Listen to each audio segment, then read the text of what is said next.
एक धर्मेंद्र को बचाने के लिए ना जाने कितनों का हाथ तोड़ दिया। मैं वहीं पर मौजूद था, सुबह 5 बजे से लेके यहीं पर मैं मौजूद था। एक धर्मेंद्र को बचाने के लिए कितना जो है पुलिस फोर्स से चारों तरफ से छावनी बना दिया है। जब अपने कुर्सी की बारी आएगी तो वह आदमी क्या कर सकता है, इसी से अंदाजा लगाओ कि एक धर्मेंद्र को बचाने के लिए अगर एक औलाद अगर कुछ गलती करता है तो बाप उसकी जमीन से जो है बेदखल कर देता है, घर से निकाल देता है। और तुम धर्मेंद्र को बचा रहे हो भाई। वो तो इसलिए बचा रहे हैं क्योंकि उनकी मंत्री जितने हैं, जितने विधायक हैं, ज्यादातर के ऊपर जो है केस है। वो अपनी तानाशाही में उतर गए हैं, वो अपनी हिटलर शाही में उतर गए हैं। तो भाई कब तक ये चलेगा? आज 1 महीना से मांग कर रहे हैं कि धर्मेंद्र प्रधान का इस्तीफा होना चाहिए, इस्तीफा होना चाहिए। क्यों नहीं इस्तीफा हो रहा है भाई? ऐसे भी सरकार ने उनसे बातचीत तो करनी चाहिए ना। बातचीत क्यों नहीं कर रहे हो तुम? यहाँ पर हर दल की जो है यहाँ पर नेता आए, कह रहे हो उसका ये है धरना है, वो चला रहा है, वो चला रहा है। भाई तुम तो भी अपना नेता को यहाँ पे भेजो। आम आदमी पार्टी चला रहा है या कांग्रेस चला रहा है, वो चला, तुम ही कह रहे हो। हाँ, तुम भी अपना नेता को यहाँ पे भेजो। ऐसे क्यों बोल रहे हो भाई वहाँ पे कि ये चला रहा है, वो चला रहा है? तो इसलिए ये दर्द था मेरे दिल में, जो है एक दर्द। हाँ, डंडा से मार रहा है भाई। वो गुंडे कहाँ से गुंडे को मंगाए थे जो सिविल ड्रेस में थे?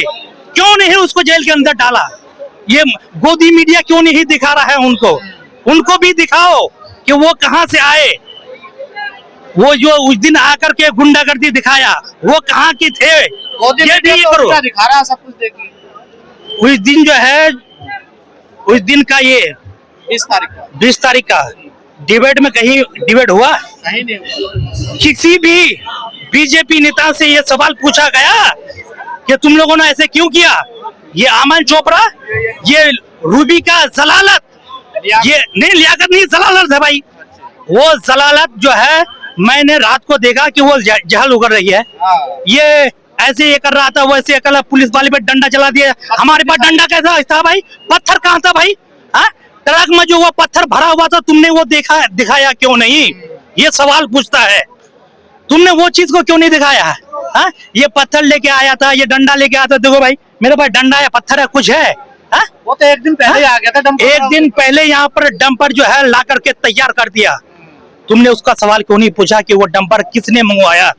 क्योंकि उनको पता था कि उसके सरकार की तरफ से आए हैं। तो इसीलिए मेरे भाई आज हम लोग जैसे एकता का नारा लगा रहे हैं, वही एकता का नारा 2027 में भी 29 में भी दिखाना है। एकता का नारा 29 में भी दिखाना है और यूपी में भी दिखाना है, पंजाब में भी दिखाना है, ताकि इनको पता चलेगा कि जुल्म जो है ज्यादा देर तक अब हमारा टिकने वाला नहीं है।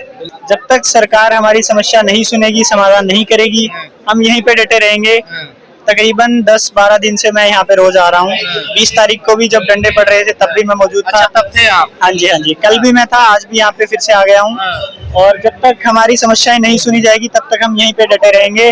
सरकार को आखिर झुकना ही पड़ेगा, उनके पास दूसरा कोई रास्ता नहीं है। पिछले 33 दिन हो गए हैं आज आंदोलन को। क्या सरकार को एक आध बार यहाँ आकर बातचीत नहीं करनी चाहिए बच्चों से? बिल्कुल। लाइक 20 तारीख को भी जो यहाँ के स्पोक्स पर्सन है वो मिल के आए उनके घर पे, वो भी मुझे लगता है सही नहीं था। उनको यहाँ पे प्रोटेस्ट साइड पे आना चाहिए, छात्रों से बात करनी चाहिए, जो यहाँ पे डेडिकेटेड लोग हैं उनसे बात करनी चाहिए, समस्या सुननी चाहिए कि क्या हमारी मांगे हैं और क्या आगे कदम उठाने चाहिए। सरकार को उस बारे में चर्चा करनी चाहिए। उसके बाद वो अहम फैसले जो बाकी हैं वो उन्हें लेने चाहिए और ये सरकार को करना ही पड़ेगा। सरकार की कोई जवाबदेही नहीं है, लोकतंत्र में तो जवाबदेही होती है ना सर। देखिए बिल्कुल। अगर उन्हें मंत्री पद मिला हुआ है तो जो विभाग उन्हें मिला हुआ है उसकी जिम्मेदारी उनकी बनती है, जवाबदेही बनती है। अब वो नहीं सुन रहे हैं, अकाउंटेबिलिटी नहीं है, उसी के लिए ये प्रोटेस्ट यहाँ पे चल रहा है पिछले 1-1.5 महीने से।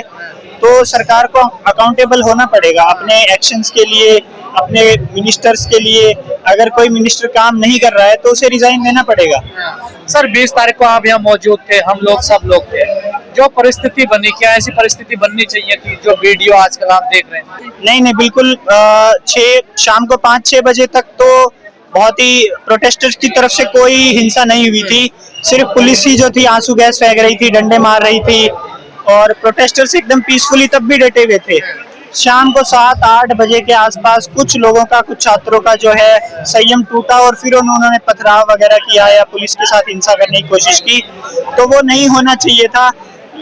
लेकिन कहीं ना कहीं उसका कारण ये भी है कि वो इतने दिन से डटे हुए हैं, आखिर कब तक जो कुछ है। बच्चियों की वीडियो भी हमने देखी सोशल मीडिया पे। पुलिस उनके साथ, बच्चों के साथ, छोटी छोटी बच्चियों के साथ ऐसा बर्ताव कर रहे थे जैसे वो आतंकवादी है या किसी दूसरे देश से आए हुए आतंकवादी है।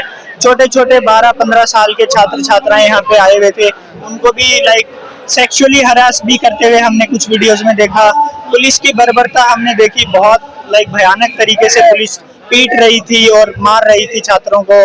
बहुत गलत सुलूक किया गया छात्रों के साथ, जबकि छात्र छात्राएं जो थे, जो भी प्रोटेस्टर्स थे, वो पीसफुली अपना मार्च कर रहे थे, आगे बढ़ रहे थे, तब भी जबरदस्ती उन पे लाठियां डंडे बरसाए गए, आंसू गैस के गोले फेंके गए। आखिर कब तक सब्र का बांध जो है वो रहेगा, कभी तो वो टूटेगा। तो वही उस दिन हुआ, शाम को 7-8 बजे कुछ छात्रों का सब्र टूटा और फिर उन्होंने पथराव किया और हिंसा की, जो कि नहीं होनी चाहिए थी। इस प्रदर्शन का जो मोटिव था हमेशा से पीसफुल रहना था, इतने दिन से पीसफुली प्रोटेस्ट कर भी रहे थे, लेकिन सबकी जिम्मेदारी हम लोग नहीं ले सकते कि सब लोग पीसफुल रहेंगे। तो लेकिन सरकार की भी जवाबदेही बनती है, पुलिस की बहुत बड़ी एक अहम जवाबदेही बनती है कि क्यों छात्रों को इस तरीके से हिंसा की गई। सुबह से छात्र 12 बजे से डंडे खाते रहे, शाम को 7 बजे तक किसी ने सामने से हमला नहीं किया। तो भी एक सवाल पुलिस प्रशासन पर भी उठता है कि चलो आपको ऑर्डर मिले होंगे ऊपर से कि आपको बल का प्रयोग करना है, लेकिन आप किस तरीके से बल का प्रयोग कर रहे हैं। आप सेक्सुअली हरेस कर रहे हैं बच्चियों को, आप सर में डंडे मार रहे हैं, उनके खून हो गए, एकदम लथपथ हो गए हैं खून से, सर फूटे बहुत लोगों के। तो ये पुलिस का भी एक वो रवैया दिखता है कि किस तरीके से वो बर्बरता लोगों पे दिखा रहे थे, पीट रहे थे बहुत ही गंदे तरीके से। सरकार अनसुनी क्यों कर रही है? क्या घमंड में है सरकार, या बहुमत का उसको एक घमंड है कि हमको वोट तो मिल ही जाता है चाहे कोई कुछ भी करे? क्या ये भी सरकार के कहीं ना कहीं इस सरकार में अकाउंटेबिलिटी की कमी हमें हमेशा से दिखती है कि अभी तक 12-13 सालों की सरकार इनकी हो गई है, किसी भी मिनिस्टर से अभी तक कोई इस्तीफा किसी भी विभाग में नहीं लिया गया है, चाहे वो एजुकेशन का सेक्टर हो या कोई दूसरे सेक्टर जितने भी हो, फाइनेंस हो, चाहे रोड ट्रांसपोर्ट हो, चाहे पेट्रोलियम में अभी हम देख रहे हैं। तो कोई इनकी जो सरकार है वो इस तरीके की है कि हम ही हम हैं, हम जनता की नहीं सुनने वाले, चाहे कुछ भी हो। 2020 इस्तीफे को लेकर राजनाथ सिंह ने कहा था कि हमारे यहाँ इस्तीफे तो नहीं होते हैं। नहीं, इस्तीफे देने पड़ेंगे ना, आप जनता ने आपको चुनकर भेजा है, आपके पास पावर है, लेकिन जनता की पावर है वो आपसे ज्यादा है। आपको जो पावर मिली है वो जनता ने आपको दी है, तो जनता की बात आपको सुननी पड़ेगी आखिरकार। कब तक आप ऐसे चुप्पी साध के रखेंगे? तो डायलॉग करती है, बातें करती है, बिल्कुल बिल्कुल, बात करने का यहाँ पे अभी तक हम देख पा रहे हैं कि कोई भी डायलॉग जो है यहाँ पे नहीं हुआ है। 1 महीने से ऊपर हो गया है, क्या उन्हें आकर के यहाँ सोनम जी से बात नहीं करनी चाहिए थी? आके वो एक दिन आए और उनको उठा करके लेकर डिटेन करके सफदरजंग हॉस्पिटल में उन्हें रखा हुआ है। अभी तक उनका अनशन वहाँ भी जारी है, कोई लेकिन उनके साथ डायलॉग नहीं किया गया। सरकार की तरफ से कोई भी नहीं आया, सरकार की तरफ से यहाँ सिर्फ पुलिस है जो डंडे बरसाने का काम करती है। क्या लगता है सर, जो बच्चे मांग रहे हैं तो गलत मांग कर रहे हैं क्या? और शिक्षा में ही तो सुधार की बात कर रहे हैं। बिल्कुल बिल्कुल, यहाँ पे आम लोग भी बहुत सारे यहाँ पे आए हुए हैं बच्चों के समर्थन में, क्योंकि ये मांग जायज है। शिक्षा और स्वास्थ्य 2 सबसे मूलभूत सुविधाएं होती है जो सरकार को अपनी जनता को देनी चाहिए। तो शिक्षा के लिए ये हमने बहुत समय के बाद कोई प्रदर्शन या प्रोटेस्ट इतना बड़ा इस लेवल का हमने देखा है। छोटे छोटे प्रदर्शन होते रहे हैं, बट इस लेवल का एक प्रदर्शन अगर शिक्षा के लिए हमारे देश में हो रहा है तो एक बहुत अच्छी बात भी मैं मानता हूँ, और सरकार को इस पे गौर करनी चाहिए। शिक्षा जो सुविधाएं हैं उनको बेहतर करना चाहिए। लेकिन 20 तारीख को जो भीड़ देखी मैंने, पिछले 2014 के बाद इतनी बड़ी भीड़ नहीं देखी। क्या वाकई में युवाओं में आक्रोश है लेकर सरकार को? बिल्कुल बिल्कुल, युवा जो है अभी जेन जी जिसे हम कहते हैं, उनका प्रोटेस्ट करने का तरीका भी अलग है थोड़ा। वो मीम्स बनाते हैं, जो पोस्टर्स भी हमने देखे उनपे भी थोड़े फनी चीजें लिखी हुई थी, बट फिर भी प्रोटेस्ट करना उनका दायित्व है, उनका हक है। तो एक काफी समय के बाद अगर हम देख रहे हैं लोग इकट्ठा हुए हैं तो इसे एक अच्छी चीज हमें देखनी सरकार को सीख लेगी इस आंदोलन? इस बारे में तो कुछ भी नहीं कह सकते। मैं 2020-21 के किसान आंदोलन में भी मौजूद था, तब भी सरकार ने बहुत मुश्किलों के बाद इतनी 700 लोगों की जानें चली गई, उसके बाद उन्होंने कुछ सुना। तो अभी यहाँ पे इतनी जल्दी तो कुछ भी कह पाना मुश्किल है कि सरकार सुनेगी। मीडिया के रवैये को आप कैसे देखते हैं? मीडिया, जैसे कि मैं यहाँ पे इतने दिन से देख रहा हूँ, मेन स्ट्रीम मीडिया तो कल परसों से पहले कोई मेन स्ट्रीम मीडिया यहाँ पे मौजूद ही नहीं था। परसों के बाद से ही मेन स्ट्रीम मीडिया थोड़ा बहुत आना शुरू हुआ है, उनको भी यहाँ पे आने नहीं देते क्योंकि वो अपना नैरेटिव पुश करते हैं। टीवी पे हमने देखा 20 तारीख को, मैंने जो जमीनी हकीकत देखी, हाँ, जो जमीनी हकीकत मैंने 20 तारीख को अपनी आंखों के सामने देखी और फिर मैंने जो घर जाके टीवी पे देखा, वो बिल्कुल विपरीत था एक दूसरे से, उनमें कोई संबंध नहीं था। कि हम देख रहे थे कि सुबह से पुलिस की टूटी हुई गाड़ियां इन्होंने पहले खड़ी कर दी, फिर शाम को टीवी पे चलाया कि प्रोटेस्टर्स ने गाड़ियां तोड़ी। हो सकता है 2-3 गाड़ियां टूटी भी हो, लेकिन जिस लेवल पे मीडिया ने, मेन स्ट्रीम मीडिया ने, जिसे हम कहते हैं टीवी मीडिया ने दिखाया, वो बिल्कुल सच से कहीं दूर था। इसका कोई रिजल्ट निकलेगा या फिर ऐसे ही चले जाएंगे? जी बिल्कुल, हम इसी उम्मीद के साथ इतने दिन से यहाँ पे बैठे भी हुए हैं, आगे भी हमारा प्रोटेस्ट जो है ऐसे ही जारी रहेगा।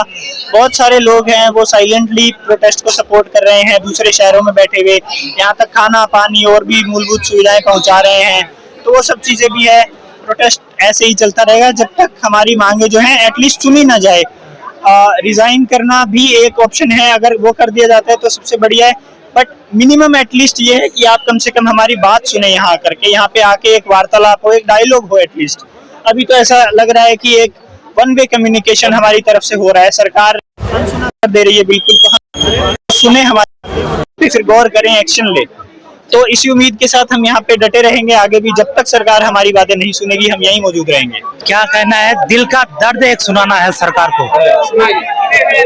दिल का दर्द ये है कि उस दिन जो है पुलिस वालों ने जो तानाशाही दिखाया, जो गुंडागर्दी ने दिखाया, ये पुलिस वाले जो गुंडागर्दी उस दिन दिखाया। एक बात बता भाई, लड़कियों को इतना जो है, किसी को डंडा मार रहा है, किसी को जो है ये कर रहा है, क्यों कर रहा है ऐसे भाई? तो औलाद का दर्द भी नहीं है क्या? दर्द तो होना चाहिए अंदर।